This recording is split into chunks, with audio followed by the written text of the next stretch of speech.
Well, gone are the days of a chunky computer in the back corner. Screens are a staple in our classrooms. Laptops have replaced books, and instead of writing, kids are typing. And then there's AI. With the latest NAPLAN results described as a national tragedy, parents, teachers and experts have had enough, calling for an overhaul.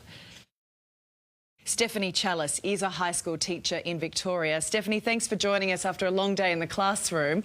Who cares if our kids can't spell or write? Will they need to in the future?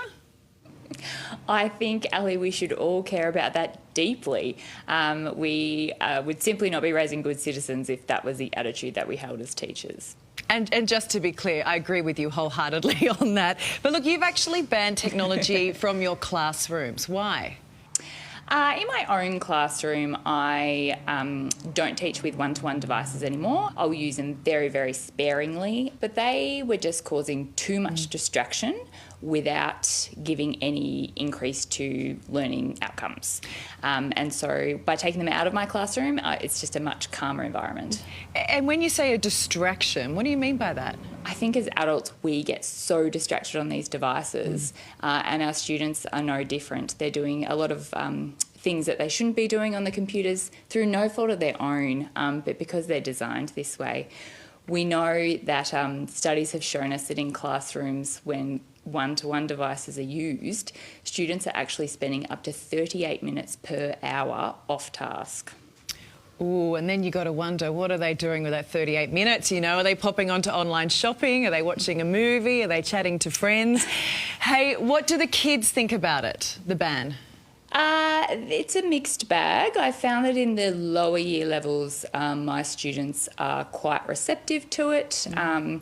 But since I've brought this in maybe for year 11s, year 12s, they are at the age where they've had these devices in front of them for most of their schooling. And so it's a big change and one that a lot of them have really resisted. Yeah, I mean, you've been a teacher for 9 years. How do you think tech has changed the way kids learn? And are you finding what we're seeing at the moment a little bit scary? I would hesitate to use the word scary. I think we just need to realise what is happening and do something about it. So once we went to online learning during COVID, we never quite scaled it back from that time.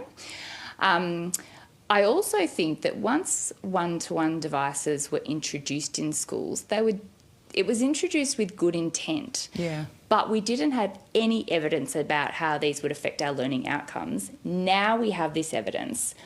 We know what we need to do, which is to scale them back, but that's a huge task. Because we saw it right with the latest NAPLAN results. 1/3 of students failed to meet literacy and numeracy expectations. They did, but we know evidence shows us that screens just don't help learning. Our brains don't learn in that way. And even though we've had screens in the classroom for 10, 15 years now, our brains haven't changed in that time. And so there's no real evidence that they need to be there.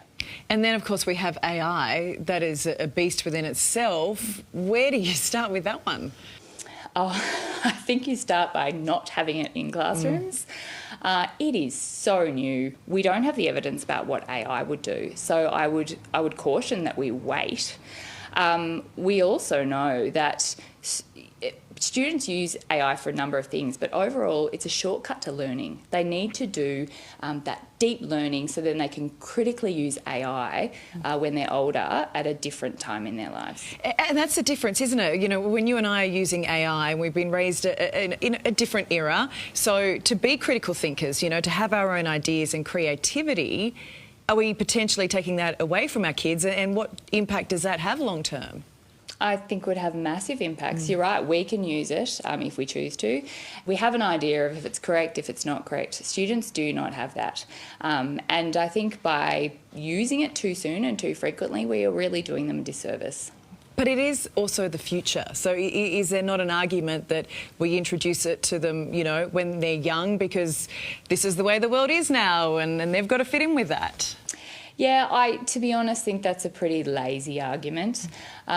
We do need to teach about AI and we do need to give our students some digital skills, but we've come to a point where we're teaching all our subjects through technology rather than just teaching about technology. There's a lot of things that we teach about at school but not through. And so I think that's a really big distinction that we need to make. And what is the petition that you are putting forward? So our petition was started last week. We have just gained 10,000 signatures already, which is an excellent start. It's on change.org/fewer screens, more learning. And we are calling for a few things, including no one-to-one devices in primary schools. Yep. A reversion, I guess, or reverting back to books, paper and pencil in high schools and only using one-to-one devices where there is solid evidence that they improve learning outcomes. And also not to be using generative AI in a school-based setting. I think all of that makes complete sense to me. I appreciate your time, Stephanie, as I said, after what's been a long day in the classroom, but a day in the classroom with no screens. Thank you. That's right. Thanks, Ali.